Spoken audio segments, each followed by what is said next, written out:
pouvez-vous nous dire concernant la dette de la ville de Saint-Maur? Ce qu'on peut déjà dire, c'est que cette dette a fait bouler pendant le mandat qui s'achève et continue en cette période électorale, puisqu'on entend un peu tout et son contraire, malheureusement.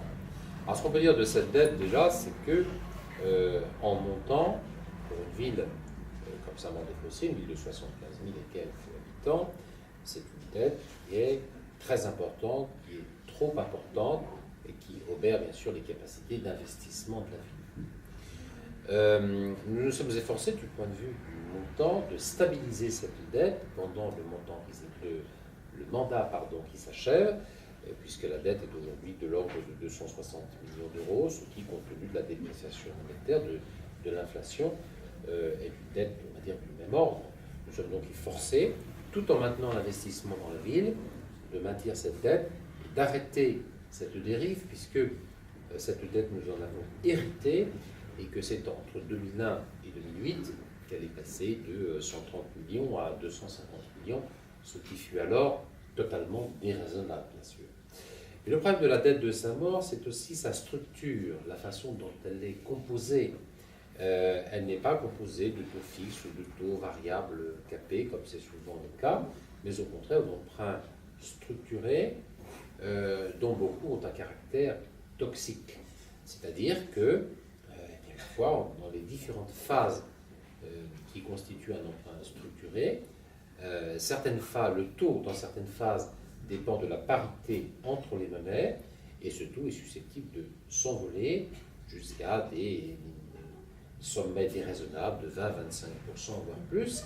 Et actuellement, les parités entre les monnaies s'étant déséquilibrées, la ville de Saint-Maur, comme beaucoup de collectivités locales du reste, se trouve prise dans cet engrenage infernal de taux que les finances publiques ne permettent plus d'assumer, et qui nous a donc amené dès le début du mandat, à renégocier avec les établissements prêteurs, de telle sorte de transformer ces emprunts toxiques en emprunts à taux fixe, beaucoup plus stables et beaucoup plus lisibles. Alors, beaucoup de banques se sont mises autour de la table.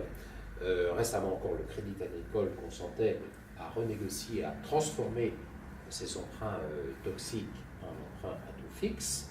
Et nous avons donc sécurisé à peu près 80% de la dette. Aujourd'hui, 20% de notre dette reste une dette exposée en emprunt toxique.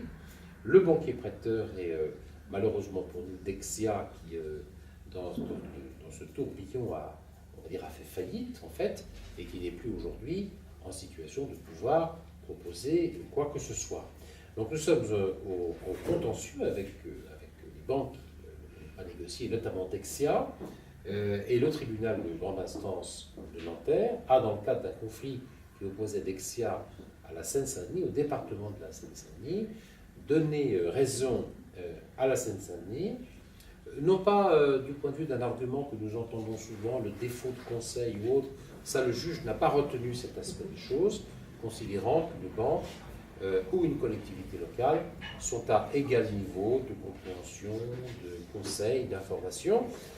Par contre, en ce qui concerne le taux effectif global, le fameux TEG, qui est l'argument que nous utilisons au contentieux, là le juge a retenu le fait qu'un TEG erroné ou un TEG absent était de nature à annuler tout simplement le contrat, l'emprunt qui avait été signé, et le taux est alors recalculé au taux d'intérêt légal, qui est un taux très, très faible, très défavorable à la banque bien sûr, et favorable aux collectivités locales. Alors si on affine un peu, pour entrer un peu dans le détail, la dette par habitant, compte tenu que nous avons stabilisé notre dette, nous étions en début de mandat par habitant avec une dette à Saint-Maur qui était vraiment déraisonnable, mais comme les collectivités locales de même strate, de même population, ont continué de s'endetter tandis que Saint-Maur stabilisait sa dette, par habitant, nous nous rapprochons d'une moyenne France à quelques centaines d'euros près, ce qui ne peut naturellement pas être satisfaisant.